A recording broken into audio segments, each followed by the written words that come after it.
제가 그 수요일 날에는 이제 보통 기독교 세계관적인 이야기들 또 그런 것들에 관해서 가지고 비슷한 내용을 통해서 함께 말씀을 나누고 그렇게 여러분들과 진행하고 있습니다. 그래서 조금 더 여러분들과 조금 삶에 대해서 또 사회적인 또 여러분들이 가지고 있는 생각과 우리가 어떻게 살아가야 되는가에 대해서 함께 나누는 그렇게 시간들을 가지고 있게 되는데요.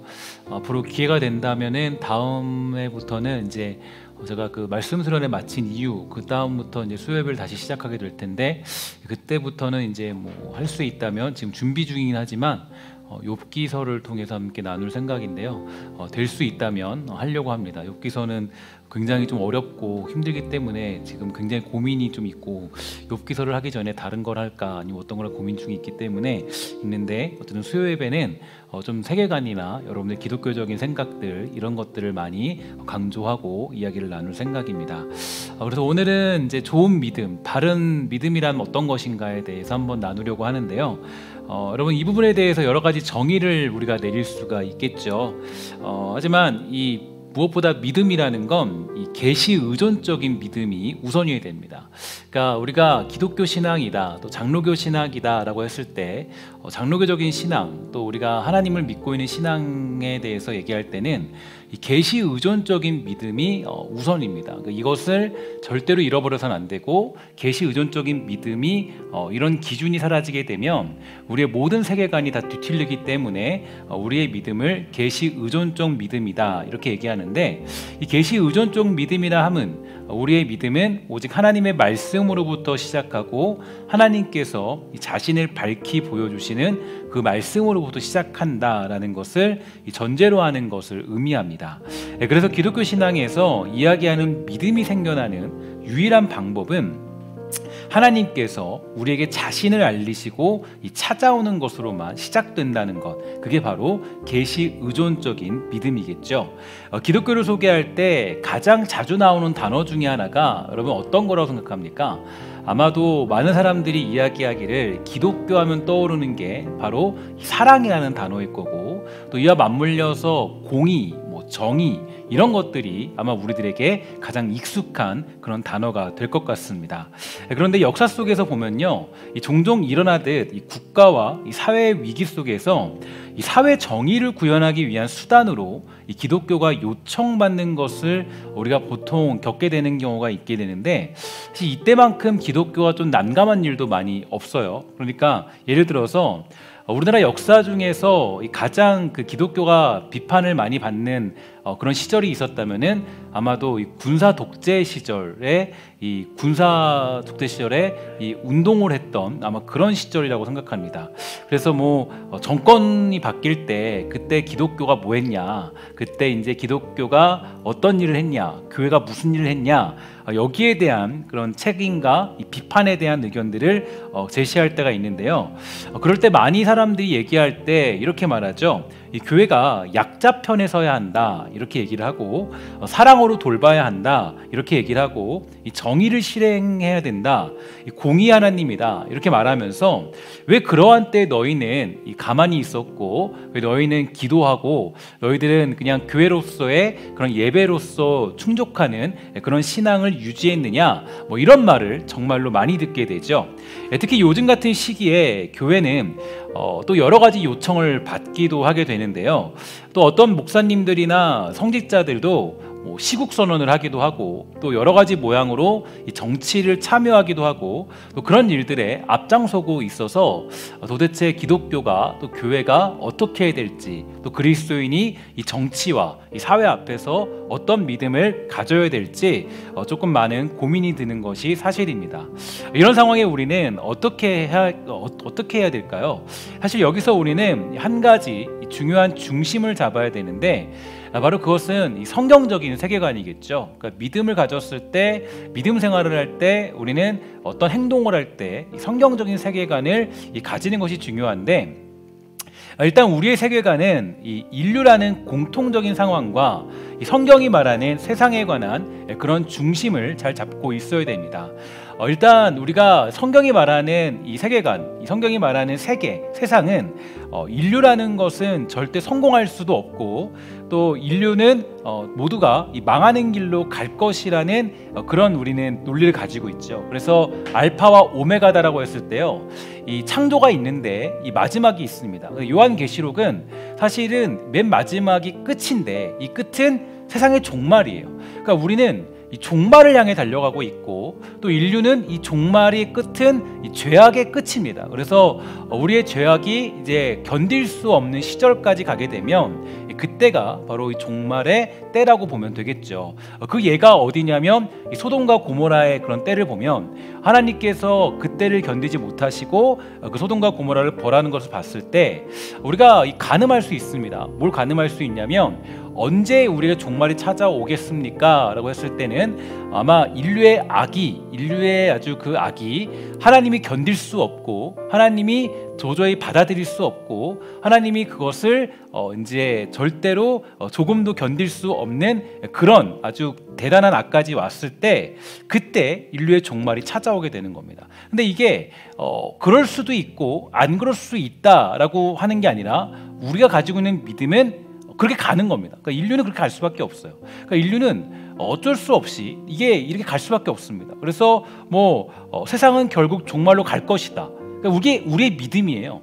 세상이 봤을 때는 좀 이상하지만 그리스도인들이 믿는 믿음은 사실 이게 우리 믿음입니다. 그러니까 우리가 예수를 믿고 있다라고 했을 때 이 믿음이라고 얘기할 때는 세상은 망할 것이다. 이게 우리 믿음입니다. 좀 이상하게 보일 수 있어요. 근데 우리는 어쩔 수 없어요. 세상이 망할 것이야. 세상이 죄악으로 가득 찰 것이야. 어쩔 수 없어. 이거는 인류가 가진 현실이야. 이렇게 얘기할 수밖에 없어요. 그러니까 우리 힘으로 어쩌다 보니까 나라가 좋은 국가가 되고 괜찮은 나라, 좋은 통치를 이루다 보니까 유토피아가 세워진다 이러지 않아요.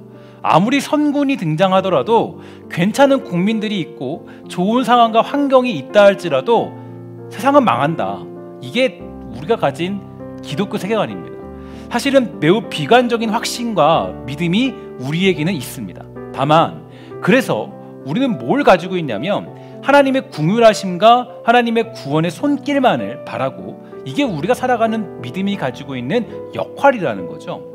물론 이 땅의 통치가 이루어지면서 이 기독교인들이 예수 믿는 우리가 그리스도인의 영향력을 발휘하면서 성경적인 가치관으로 좋은 일을 해낼 때도 있고 괜찮은 일에 동참될 때도 있겠지만 사실 이 세상적인 역사로 볼 때 여러분 잘 기억하셔야 돼요. 이 세상적인 역사로 볼 때 기독교가 정치적인 일에 동원되기 시작하면 오히려 악영향을 끼치고 더 큰 문제를 일으킬 때가 굉장히 많이 있었다라는 거죠. 예를 들어서 이 서양의 문물이 이 동양을 이 식민주의로 침략하면서 늘 그들에게 이 사탕발림으로 내세운 것이 어떤 거였냐면 기독교였습니다. 영국, 네덜란드, 스페인 어느 나라 할 것 없이 전부 다 쳐들어올 때는 이 기독교를 앞세우고 쳐들어왔죠. 그러나 어느 아시아의 국가도 기독교 국가가 되지 않았다라는 게 좀 놀라운 거예요. 그러니까 쉽게 말해서 인도는 영국이 그렇게 오랜 시간 통치했지만 기독교를 받아들이지 않았어요. 인도네시아는 네덜란드가 통치하게 됩니다. 근데 네덜란드 여러분 잘 보시면 네덜란드는 그 역사를 보면요, 이 세계에서 유일하게 개혁교회가 국교가 된 나라예요. 그러니까 그리고 그 나라의 수상들이 누구냐면 목사입니다. 목사. 그럼 이게 여러분 우리에게는 너무 충격적인 얘기죠. 목사였습니다. 신학자들이 누구냐면 장관들이었어요. 장관들. 그런데 그 인도네시아는 이슬람 교도들이 되고 말았어요. 그러니까 이 얘기는 그들이 통치했지만 하나님의 나라가 우리가 생각하는 하나님의 나라 아니면 어떤 정말 아름다운 그 도시, 노예와 또 어떤 그런 그 통치와 식민지와 이런 것들이 아름답게 이루어지는 그런 나라는 형성되지 않았다라는 거예요. 그러니까 여러분 대부분 이 역사를 봤을 때 기독교는 이 정치와 어떤 사회적인 문제와 함께 그것으로 절대로 정의될 수 없다라는 거예요. 여러분 이게 왜 이렇게 중요하냐면 예를 들어서 여러분 이게 예수님의 사역과도 좀 맞물리는데요. 예수님은 이제 그 약자들을 도우셨어요. 연약한 자들을 도우셨습니다. 그런데 이 그들의 세력을 규합하여서 복지 증진을 위해 힘쓰지 않으셨어요. 그러면 예를 들어서 아픈 자들을 치료해 주셨지, 그들과 함께 어떤 나라를 세우고 어떤 운동을 하면서 그 로마를 규탄하고, 야 우리는 왜 복지 혜택을 받지 못하는 거야 라는 식으로 이들에게 복지 혜택을 더 주면 안 되겠니? 증진해 주면 안 되겠니? 이런 식으로 그들의 법을 바꾸지 않으셨어요. 예수님이 하신 것은 그저 그들의 구원을 위해서 고난당하시고 십자가 지시고 죽으시고, 그것이 하나님의 뜻이라고 생각하고 그 길을 걸어가셨습니다. 그러니까 우리는 이게 예수님의 길이었다는 것을 조금 기억할 필요가 있어요. 이런 또 중요한 예를 기억할 필요가 있습니다. 그럼 마리아가 그 예수님의 발에 향유를 부은 사건을 아시죠? 향유를 부었는데 그 향유는 엄청나게 값이 나가는 향유였다라고 그렇게 알고 있습니다. 그러니까 마리아는 예수님의 죽음을 기억하고 그 죽으심을 알고 그 의미와 메시지를 깨닫고 예수님의 발에 향유를 부었죠. 그래서 예수님의 죽으심을 기념하게 되면서 그 기념하는 마음으로 또 그것을 예수님의 죽음에 대한 구원에 대한 메시지를 알면서 그 향유를 붓게 됩니다. 그리고 옆에 있던 제자들, 그중에 가룟 유다 같은 사람이 말하죠. 야, 도대체 무슨 짓이냐? 야, 이것으로 사람들을 더 도왔으면 더 많은 사람 살릴 수 있는데 너 뭐 하는 사람이야? 너 뭐 하는 짓이야? 이렇게 얘기를 하는 거예요.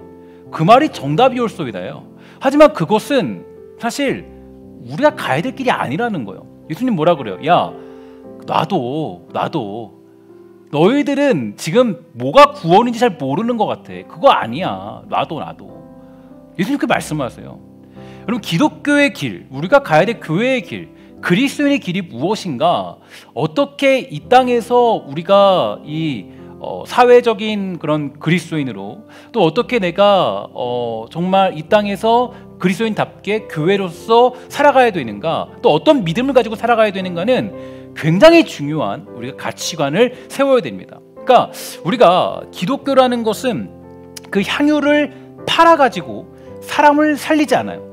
그게 목표가 아니에요. 그렇게 구원을 이루지 않는다라는 거예요. 그것으로 궁유를 만들어내지 않는다라는 거예요. 그것으로 누군가를 구원하지 않아요. 그래서 우리는 그게 목표가 될 수 없어요. 여기서 우리는 바로 기독교의 본질이 무엇인가에 대해서 생각해 볼 필요가 있습니다. 여러분, 기독교의 본질, 그 믿음에 대해서 제가 말씀드렸죠. 처음에 믿음은 뭐라고 정의를 드렸고 제가 기준점을 삼았습니까? 뭐라 그랬어요? 아까 기억나시죠? 계시 의존적 믿음, 계시 의존적인 믿음, 계시 의존적인 종교입니다. 그러니까 이게 계시 의존적인 종교라는 게 굉장히 우리에게는 중요한 기준점이에요. 요한복음 17장 3절 이렇게 얘기합니다. 영생은 곧 유일하신 참 하나님과 그가 보내신 자 예수 그리스도를 아는 것입니다. 이렇게 얘기해요. 그러니까 영생이라는 것은 곧 유일하신 참 하나님과 그가 보내신 예수 그리스도를 아는 거래요.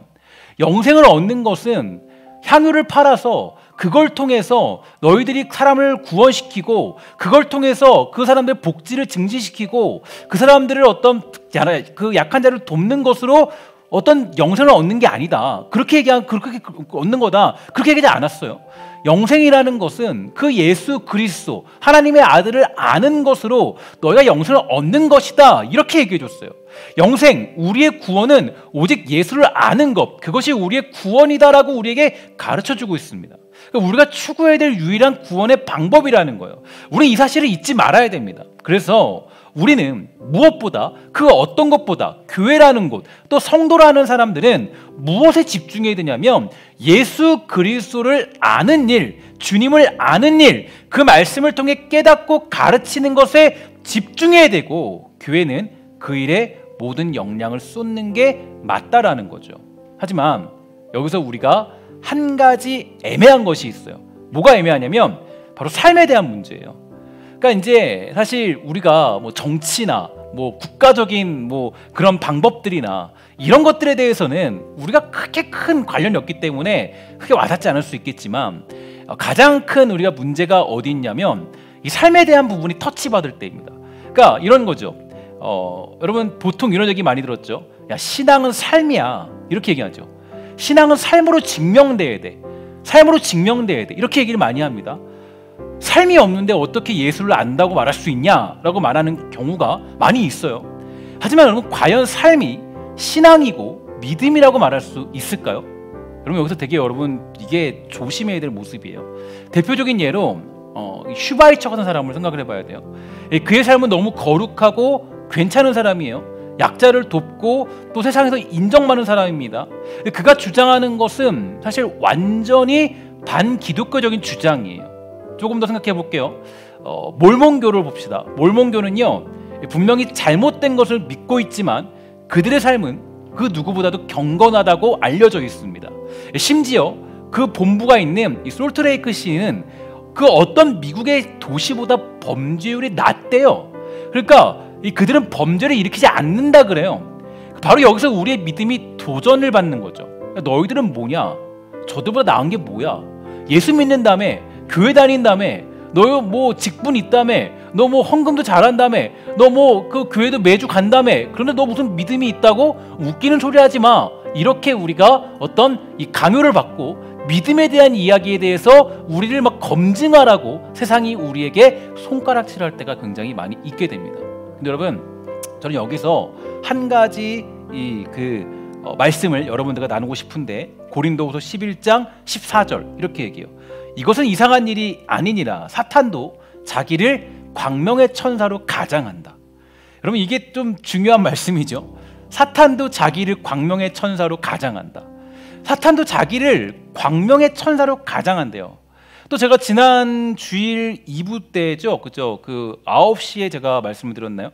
그때 신명기 13장을 통해서 말씀드렸습니다. 이렇게 말씀했어요. 너희 중에 선지자나 꿈꾸는 자가 일어나서 이적과 기사를 내게 보이고 내게 말하기를 내가 본래 알지 못하던 다른 신들을 우리가 쫓아 섬기자 하며 이적과 기사가 그 말대로 이룰지라도 너는 그 선지자나 꿈꾸는 자의 말을 청종하지 말라. 이는 너희 하나님 여호와께서 너희가 마음을 다하고 성품을 다하여 너희 하나님 여호와를 사랑하는 여부를 알려하사 너희를 시험하심이니라. 그 선지자나 꿈꾸는 자는 죽이라. 이렇게 되어 있습니다.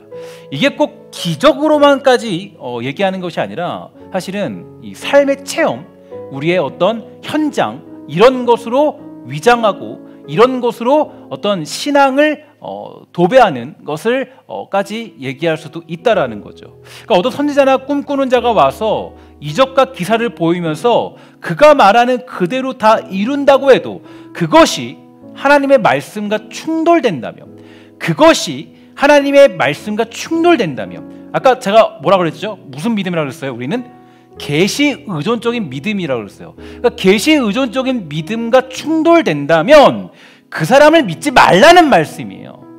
아무리 그가 삶으로 뛰어난 것을 가지고 야, 너 기독교인 맞아? 너 하나님 믿는 사람 맞아? 너 삶이 그게 뭐니? 라고 해서 우리를 핍박하고 우리에게 어떤 손가락질을 하고 우리에게 어떤 잣대를 들이민다 할지라도 그게 만약에 하나님 말씀에 근거하지 않은 거라면, 하나님 말씀과 충돌한다면 그 사람을 믿지 말라는 말씀이라는 거예요. 그리고 그 경험조차 믿지 말라는 것입니다. 절대 기준은 말씀이지 체험이 아니기 때문이에요. 실제 경험이라는 강력한 도전조차 말씀에 대적이 될 수 없다라는 뜻입니다. 여러분, 개인적으로도 마찬가지예요. 개인적으로 우리가 믿음에 대해서 가장 많이 실수하는 게 어떤 거냐면 자기 경험, 내가 만난 하나님에 대해서, 내가 경험했던 것에 대해서는요, 때로는 하나님의 말씀보다 더 앞장설 때가 굉장히 많이 있습니다. 그래서 여러분 조심해야 될 것이 있어요. 어떤 거냐면 내가 어떤 체험이 있고 어떤 경험이 있었다 할지라도 그것이 하나님의 말씀으로 검증되지 않은 것이라면 그건 무조건 경계해야 돼요. 여러분, 이것도 뭐 맞는지 안 맞는지 모르겠지만 제가 그래도 예언에 관한 사역에 대해서 저는 그렇게 뭐 썩 좋아하지는 않는 편인데, 제가 그래도 건전하게 예언한다라는 그런 사역팀에 대한 이야기를 들은 적이 있습니다. 근데 그 사역팀은 어떻게 예언을 하냐면, 그 사역팀은 이런다고요. 어떤 예언에 대한 이야기가 있다면 그 예언에 대한 이야기를 성경 말씀으로 한 2달, 3달 동안 아주 깊이 연구를 한다 그래요. 그 연구를 하고 그리고 나서 그 예언에 대한 이야기들을 함께 나눈다라는 그런 이야기를 들은 적이 있어요. 그러니까 우리가 예언이나 내가 어떤 경험했던 경험, 체험, 이런 것들이 하나님의 말씀으로 검증되지 않고서는 절대로 그것은 내 하나님의 말씀보다 앞장설 수 없다라는 거예요. 근데 많은 경우 우리가 하나님 말씀보다 내 경험과 체험이 앞설 때가 있어요. 이거는 바른 믿음이 아니죠. 왜냐? 아까 말씀드렸죠. 바른 믿음의 시작은 뭐라고 그랬습니까? 계시 의존적 믿음, 이게 우리의 시작이에요. 혹시 여러분 제주도에 이 도깨비 도로를 알고 계십니까? 도깨비 도로 여러분 가본 적 있으신가요? 저도 그 제주도 초반에 가봤는데 분명히 그것은 분명히 그 비탈길인데요. 이 자동차 시동을 꺼놨을 때 자동차가 거꾸로 올라간다고 하는 도로입니다. 사실 저도 그 도로에서 제 눈을 의심했어요. 너무너무 놀래서. 근데 더 놀라운 것은 그 신비한 도로를 지나고 있는데 제 아내는 자고 있더라고요. 더 놀랍더라고요. 그게 더 놀라웠어요. 더 놀라웠고 어쨌든 그랬습니다. 정신을 차리고 다시 봐도 자동차는 거꾸로 언덕 위로 오른 것처럼 보였어요. 하지만 그것을 뭐라 그럽니까? 착시현상. 그러니까 우리 눈에 분명히 언덕처럼 보이던 그 길이 사실은 경사진 비탈길이라는 거예요. 속지 말아야 되는 거예요. 그러니까 더 제가 속지 말아야 된다, 속지 말아야 된다 이렇게 다짐해봤지만 우리 눈으로 봐도 분명히 언덕길로 보이는 그 길이 비탈길이라는 거예요. 여러분 우리 눈도 여러분 뭐라는 거예요? 믿을 게 못 된다는 것을 하나님이 보여준 거예요. 그러니까 그러므로 여러분 절대적인 기준은 나의 체험이나 우리의 경험, 우리의 삶이 아니라 뭐밖에 없습니까? 하나님 말씀밖에 없는 거예요. 그러니까 믿음이라는 거는 하나님 말씀밖에 없는 거예요. 내가 믿음이라는 건 하나님 말씀밖에 없는 거예요. 그리고 예를 들어서 한 가지만 더 예를 들어 볼게요. 오토바이를 타고 달리면 빠릅니까? 안 빠릅니까? 빠르겠죠. 오토바이를 타고 달리면 이게 그거 없어요. 그게 없잖아요. 그냥 내 몸만 이렇게 막 부딪히잖아요. 빨라요. 엄청 빠른 게 느껴질 거예요. 그죠? 되게 너무 빠르 130 밟으면 막 저는 타보진 않았지만 막 엄청 빠를 거예요. 제가 예전에 한번 사이클 한번 탈 때요. 거기 그 내리막길에서 제가 속도를 재보니까 한 50km 정도로 내리막길 달린 적이 있어요. 진짜 무섭더라고요. 엄청 빠른데 근데 그 스릴감이 엄청나요. 근데 이거 막 타고 내려왔어요. 엄청 무섭더라고요. 빨라요. 근데 여러분 비행기 타고 다니면서 너 빨라서 나 막 죽겠다라는 사람이 있어요? 없죠? 이게 빠른지 안 빠른지 몰라. 근데 비행기는 몇 킬로예요? 900km죠? 900km. 안 타보신 거 아니죠? 그죠? 다 타보셨죠? 900km, 800km잖아요. 700, 800, 900 이제 나 달리잖아요. 그거 느껴져요? 못 느껴져요? 못 느껴요. 우리의 체험으로, 우리의 어떤 모습으로 믿음을 정의한다? 그거 불가능한 얘기예요. 믿음은 내 삶과 체험으로 정의할 수 없습니다. 그러니까 믿음은 그래서 체험이나 삶이 아니라 믿음이라는 건 성경의 사람이 되는 것, 오직 하나님을 아는 사람이 되는 겁니다. 신명기 6장 6절부터 9절에 보니까 이렇게 얘기합니다. 오늘 내가 내게 명하는 이 말씀을 너는 마음에 새기고 내 자녀에게 부지런히 가르치며 집에 앉았을 때에든지 길을 갈 때에든지 누워있을 때에든지 길을 갈 때에든지 누워있을 때에든지 일어날 때에든지 이 말씀을 강론할 것이며 너는 또 그것을 내 손목에 메어 기호를 삼으며 내 미간에 붙여 표로 삼고 내 집 문설주와 바깥문에 기록할지니라. 아멘. 여러분 그래서 하나님이 말씀하시는 거예요. 오직 주의 말씀만이 우리를 살리고 그 말씀만이 유일한 생명이니까 이렇게 얘기합니다. 야 너희들 자녀에게 그리고 네가 어디를 가든 그 말씀을 꼭꼭꼭 새겨서 지내라. 이게 너희 생명이니까. 만약에 이게 아니라 만약에 다른 게 생명이었다면 이렇게 얘기했어요. 야 너 어디를 가더라도 너 착하게 지내고 너 이렇게 사람 도우며 지내고 구제하며 지내고 지나가다가 연약한 사람이 있으면 그 사람 돕고 지내고 이렇게 하고 지내. 이렇게 했을 거예요. 하지만 원론적인 시작의 믿음의 시작과 믿음의 기본적인 그 나무의 기본적인 줄기는 모두가 말씀입니다. 이게 없으면 모든 게 다 헛된 거예요.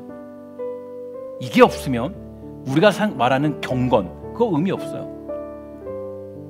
그게 없으면 아무 의미가 없어요. 그래서 여러분 사실 우리가 이런 것을 굉장히 경계해야 됩니다. 그러니까 삶으로 증명해라.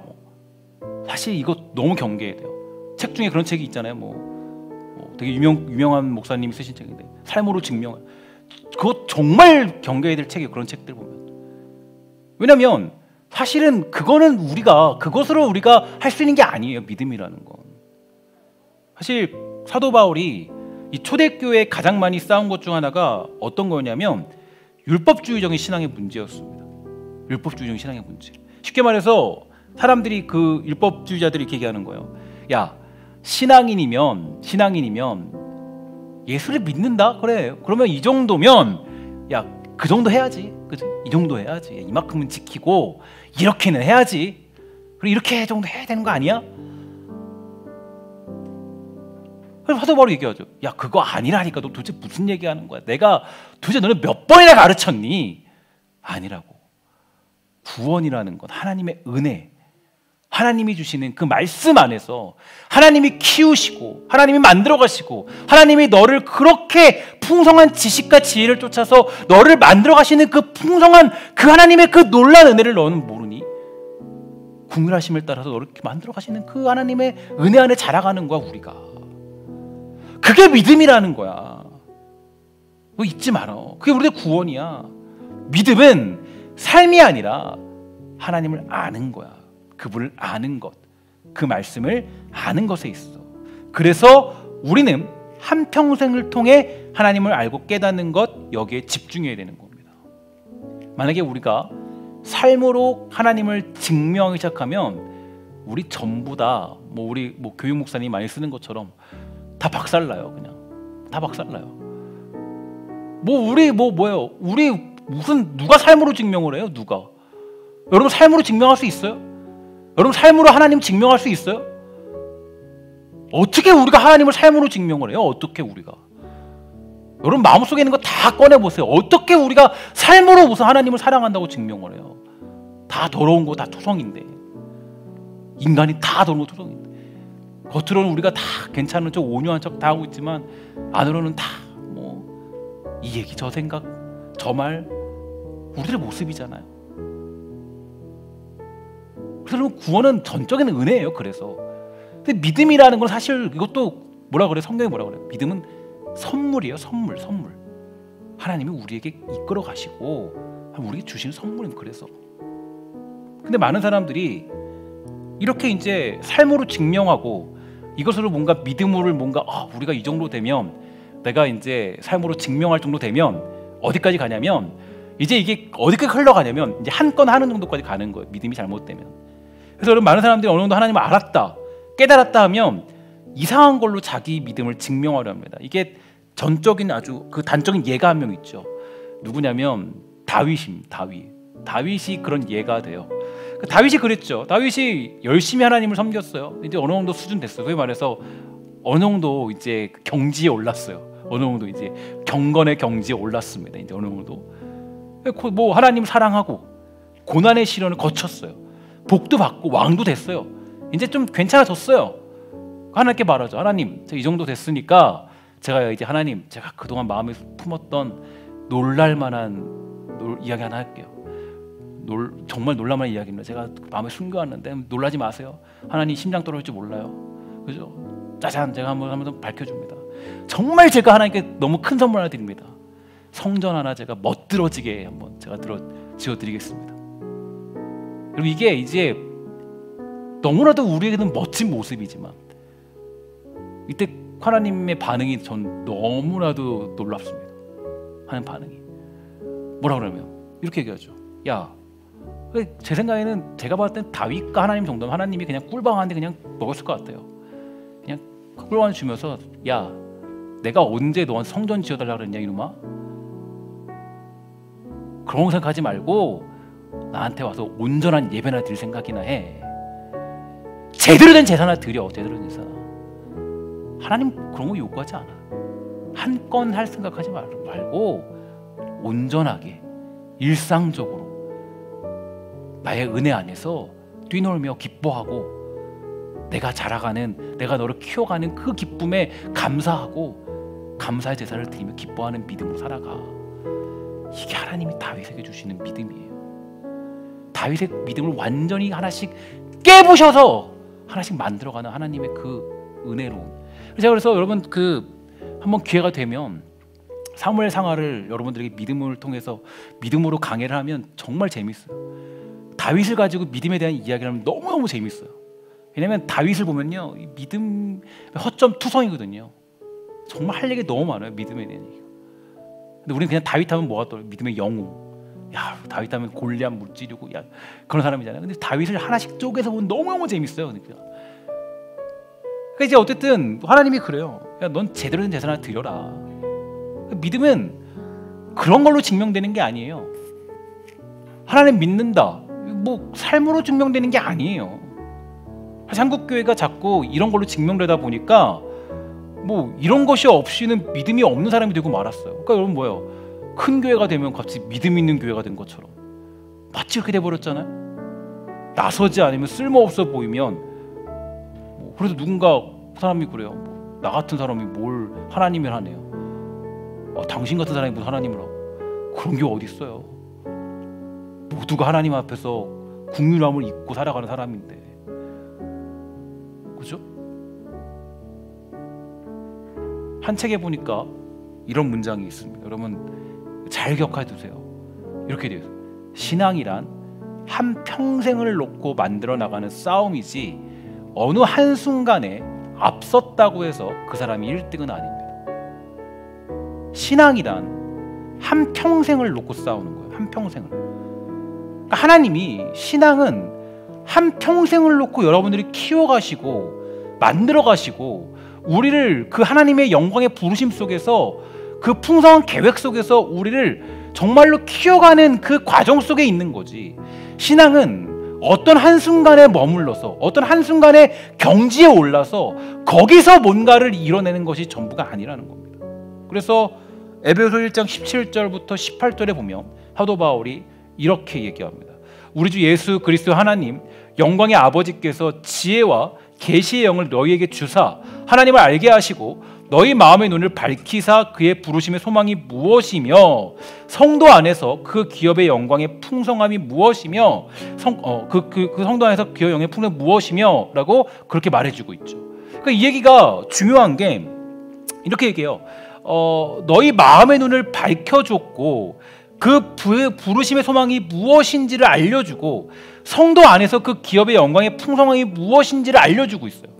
그러니까 이런 것들을 알아가라는 거예요. 평생을 통해서 하나님이 알려주시는 걸 통해서 알아가면서 그걸 통해서 우리가 하나님이 키워가시는 과정을 통해 그 기쁨의 담대함과 기쁨의 즐거움과 기쁨의 행복함을 누리며 살아가라는 겁니다. 그래서 여러분 우리가 하나님께 부름받을 때 뭐라 그래요? 하나님 영광의 아버지께서 지혜와 뭘 줬어요? 뭘 줬다고요? 계시의 영을 줬다. 그러니까 이게는 하나님의 말씀을 깨닫게 하는 영을 줬어요.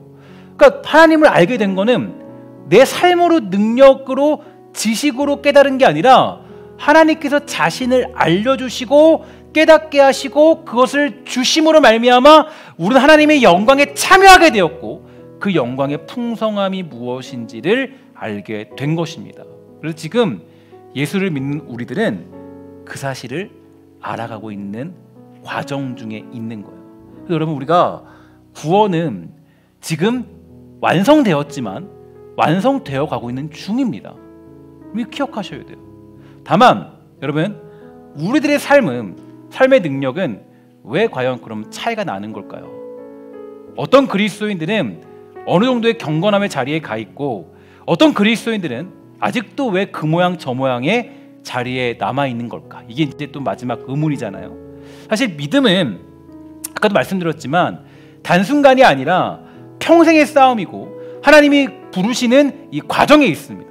그리고 하나님은 우리가 그의 부르심의 소망이 무엇이고 성도 안에서 그 기업의 영광의 풍성함이 무엇인지 알게 하는 일을 아주 단단히 묵묵하게 이루어내실 것임을 기대하는 것, 그리고 그것이 우리가 가져야 될 믿음이에요. 지금 그냥 내가 조금 부족하고 조금 연약하고 조금 어리다고 할지라도 그게 끝이 아니라 계속적으로 하나님의 뜻에 따라서 우리를 만들어 가시는 하나님의 역사, 바로 그것이 우리가 지금 이루어져가는 과정이라는 것을 잊지 말아야 됩니다. 믿음은 지금도 앞으로도 계속 우리가 주님 만나는 그때까지 이루어지는 것임을 여러분 잊지 마시고 우리는 그 길을 향하여서 달려갈 필요가 있는 거겠죠. 다만 우리가 우리 입장에서는 믿음의 그런 어떤 달려감, 그거를 위해서는 우리가 그래도 우리 입장에서는 하나님을 붙잡고 살아가는 그 우리들의 인간적인 모습들은 필요하겠죠. 그것들은 우리가 가져야 될 모습이 되는 것입니다.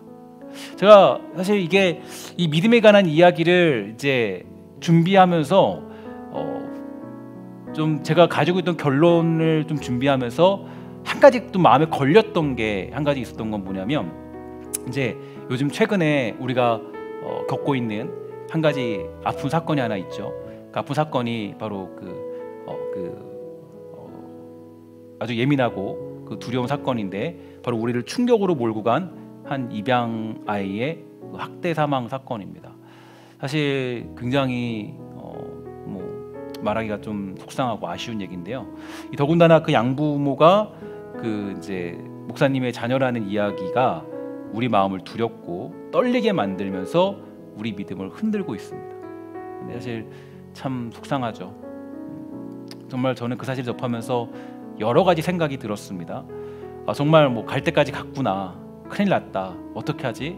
마음이 혼란스러웠어요. 그저 그 아이가 원래는 불쌍하고 그냥 너무나 마음이 아팠던 것 뿐인데, 그 가해자들이 더군다나 이제 사실 그 기독교 세계관의 그 최고 학교 중에 하나가 바로 한동대학교입니다. 한동대학교를 졸업을 했고 둘 다, 그리고 거기다가 또 이제 직장도 이제 알고 있는 기독교 이제 직장을 다니고 있는 상황이었죠.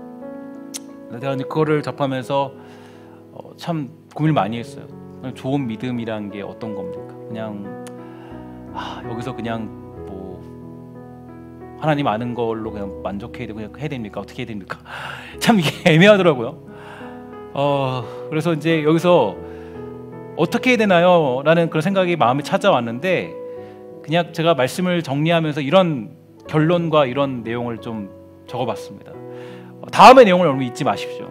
첫째로 이 사건을 통해서 우리는 우리 자신을 좀 돌아봐야 됩니다. 어떻게 돌아봐야 되냐? 내 자신은 정말 하나님 앞에서 바른 신앙생활을 하고 있는가? 정말 나는 이중적인 그런 것으로 하나님을 섬기고 있지는 않은가? 우리는 다시 한번 나를 경고하는 자세로 살펴봐야 되겠죠. 두 번째로 이제 생각해야 될 것은, 자녀에게 바른 신앙을 가르치기 위해서 온 힘을 써야 되는 건 부모로서의 역할은 당연한 겁니다. 특별히 저는 목사로서 이제 아내와도 얘기한 이야기를 한 것은 정말 잘 키워야겠다라는 생각을 정말 많이 했고, 정말 기도도 많이 해야겠다는 생각을 많이 했습니다. 목숨 걸고 우리가 바른 신앙으로 키워내야겠다는 생각을 해야겠고, 부모로서 자녀에게 바른 신앙을 물려주는 건 너무 중요하다는 마음을 가지게 되었습니다. 세 번째로, 이제 이게 좀 중요한데, 네 번째가 이 광명의 천사로 둔갑한 사단의 공격을 좀 조심해야 됩니다. 그러니까 무슨 얘기냐면, 우리가 여기서 그렇다고 이 삶이 마치 신앙의 전부인 것처럼, 그러니까 마치 그게 우리 기독교 신앙의 전부인 것처럼 우리의 믿음을 분쇄하려는 것은 사단의 공격일 수 있겠다라는 거죠. 그러니까 우리를, 기독교인들을, 야, 너 그러고도 기독교가 기독교로 얘기할 수 있어? 사실은 그건 전부가 아니죠. 그것으로 우리가 어떻게 할 수 있는 건 아닙니다. 그러니까 그렇게 사단은 또 우리의 믿음, 또 흔들리는 사람들을 또 공격할 수 있기 때문에 거기에 대해서 우리는 좀 경계할 필요가 있겠고요. 네 번째로는, 우리는 이런 사건을 접할 때 그래도 우리는 포기하지 말고 소망을 쫓아서 거룩과 경건의 삶으로 나아가야 되는 믿음을 가져야 한다는 그런 생각을 해보게 되었습니다. 하나님이 우리를 구원의 길로 결국에는 인도하시기 때문이겠죠. 사랑하는 여러분, 하나님을 진정으로 알게 되면, 하나님을 아는 일에 깊이가 있게 되면 자연스럽게 그건 사실 상식으로 나타나게 되어 있습니다. 여러분, 이거는 하나님을 아는 일에 우리가 집중하게 되면요, 정말 하나님을 알게 되면, 하나님을 본 사람이, 하나님을 아는 사람이 어떻게 우리가 사랑을 안 행할 수 있고, 그리스도의 십자가를 제대로 아는 사람이, 그것을 내가 직접 그 앞에서 목격하고 깨달은 사람이 어떻게 그 길을 걸어가지 않을 수 있겠습니까? 여러분, 그래서 오늘 우리가 보게 되는 본문의 내용은 우리에게 마지막 결론적인 내용으로 믿음에 대한, 또 삶에 대한 내용을 아주 잘 정리해 줍니다. 마지막 이 본문을 통해서 정리하고 마치도록 합니다. 이렇게 얘기하죠. 우리는 그리스도 안에서 그의 은혜의 풍성함을 따라 그의 피로 말미암아 속량 곧 죄사함을 받았느니라. 이는 그가 모든 지혜와 총명을 우리에게 넘치게 하사 그 뜻의 비밀을 우리에게 알리신 것이요 그의 기뻐하심을 따라 그리스도 안에서 때가 찬 경륜을 위하여 예정하신 것이니 하늘에 있는 것이나 땅에 있는 것이 다 그리스도 안에서 통일되게 하려 하심이라. 아멘. 하나님은 여러분을 통해 우리를 통해서 훗날 그 창조 세계를 재창조의 사역으로 모든 것을 변화시킬 것입니다. 아직 우리의 육체나 세상의 모든 것들이 저주 아래 있고 사망 아래 있는 것이 우리들의 현실이지만 여러분 잘 기억하시는 게 좋은 게 훗날의 새하늘과 새 땅에 가면요 예수 그리스도로 인하여서 화목하게 된 우리들로 인하여서 세상은 다스려지고 통치되고 완성되고 이루어집니다. 그러니까 우리를 통하여서요. 그냥이 아니에요. 우리를 통하여서 새 나라, 새 역사가 쓰여지게 되는 거예요. 이 얘기는 우리의 변화된 삶을 통하여서 하나님을 아는 지식을 가진 자들을 통하여서 그 나라가 통치된다라는 겁니다. 그래서 우리가 사실 하나님을 아는 일에 정말 그것을 깊이 있는 자가 된다면 사실 이 땅에서 우리가 연약한 육체를 가지고 있다 할지라도 그래도 우리가 우리 안에서 하나님의 그 놀라운 하나님의 그 사랑과 공의와 정의가 흘러나오게 되는 것이죠. 비록 내가 연약한 육체가 있다 할지라도 말입니다. 그래서 우리는 지금은 비록 부족하고 넘어지기도 하고 실수하기도 하고 연약하기도 하지만 반드시 우리 하나님이 저와 여러분들을 그 통치하는 그 자리까지 세우심을 믿고 혹여라도 여러 가지 비난과 공격이 있다 할지라도 그것으로 흔들리지 마시고 하나님을 아는 일을 향하여서 달려갈 줄 아는 사랑하는 신성의 권속이 다 되기를 주의 이름으로 간절히 소망합니다. 함께 기도하도록 하겠습니다. 하나님 감사합니다. 사랑하는 주의 백성들 모두가 이 땅을 살아가며 나아갈 때 정말 믿음으로 바른 믿음으로 또 하나님을 아는 믿음으로 걸어갈 수 있도록 주님 허락하여 주시옵소서. 하나님을 정말 깊이 알아서 하나님을 그냥 겉으로 보는 자가 아니라 하나님의 얼굴을 보고 하나님을 깨닫고 하나님을 사랑하는 자로서 정말 걸어가는 자가 되어서 정말 훗날 이 새 나라와 새 역사를 쓰는 백성으로서의 자부심을 가지고 이 땅에서도 그 하나님 나라를 이루며 살아가는 복된 성도가 되도록 허락하여 주시옵소서. 하나님을 그냥 겉으로만 아는 자가 아니라 하나님을 정말 알아서 우리의 삶이 변화되어 그 나라의 통치를 이룰 줄 아는 복된 성도가 되도록 우리 모든 영혼을 지켜주시고 주님 축복하여 주시옵소서. 모든 말씀 예수님의 이름으로 간절히 기도합니다. 아멘. 우리 찬송가 한 장 찬송하도록 하겠습니다. 찬송가 우리 찬송할 때 찬송가 310장입니다. 310장 함께 찬송하도록 하겠습니다.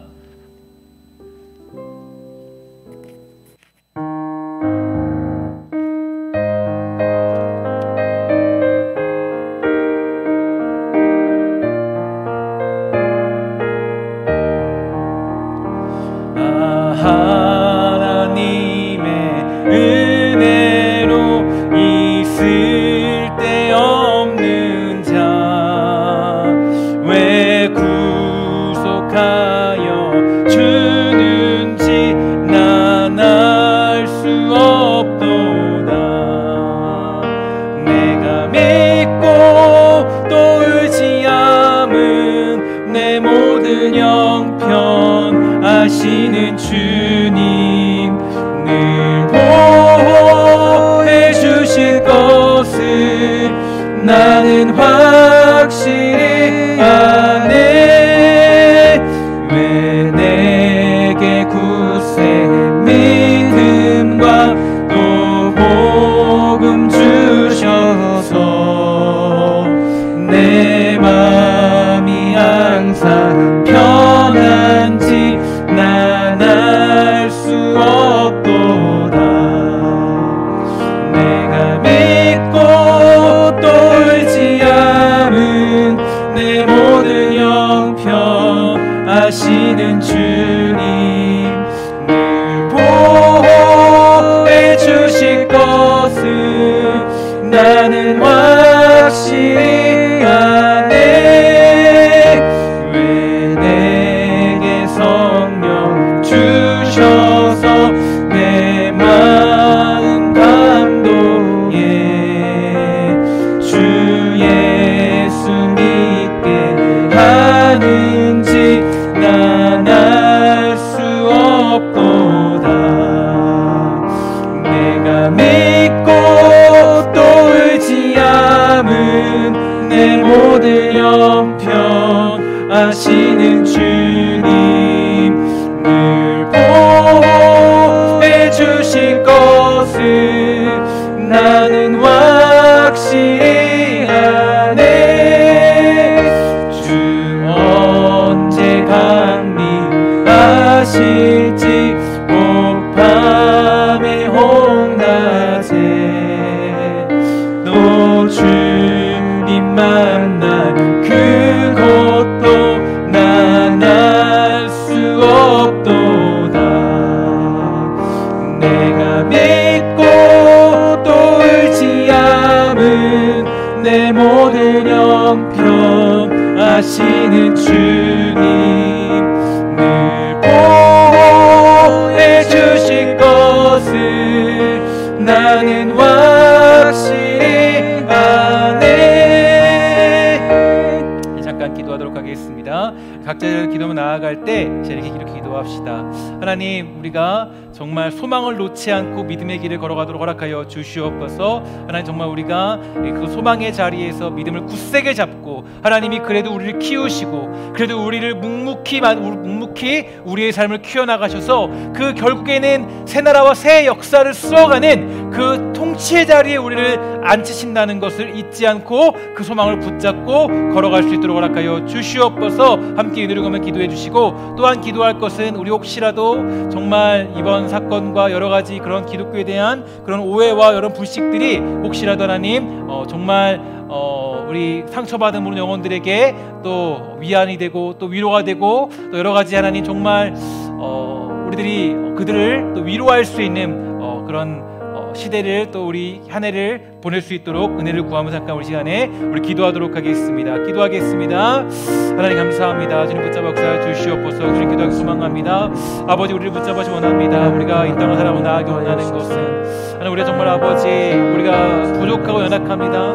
누구든지 정말로 우리가 전부 다 삶에 대해서 부끄럽고 예수를 믿고 있어도 우리가 아버지 삶으로 아버지 주님께 내놓을 것이 없고 여전히 부족한 것이 사실입니다.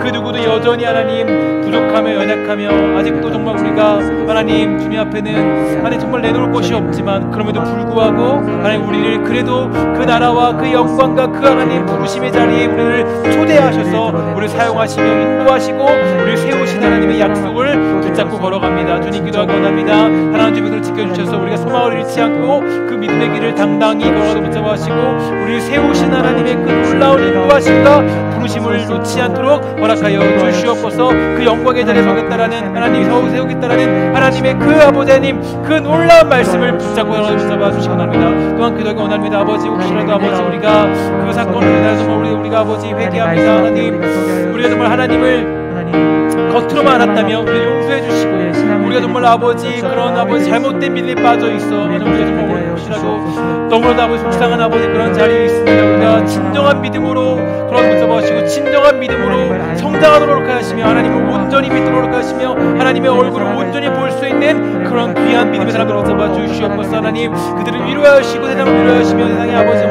아버지 정말 우리의 부끄러운 모습들을 가려워 주시고 그들을 용서해 주시고 정말 아버지들 가운데 아버지 붙잡아 주시옵소서. 아버지 붙잡아 역사해 주시옵소서. 붙잡아 주시옵소서. 붙잡아 주시옵소서. 주님과 증거들을 마치도록 하겠습니다. 하늘에 계신 우리 아버지 이름을 거룩하게 하시며 아버지의 나라가 오게 하시며 아버지의 뜻이 하늘에서와 같이 땅에서도 이루어지게 하소서. 오늘 우리에게 일용할 양식을 주시고 우리가 우리에게 잘못한 사람을 용서하여 준 것 같이 우리 죄를 용서하여 주시고 우리를 시험에 빠지지 않게 하시고 악에서 구하소서. 나라와 권능과 영광이 영원히 아버지의 것입니다. 아멘.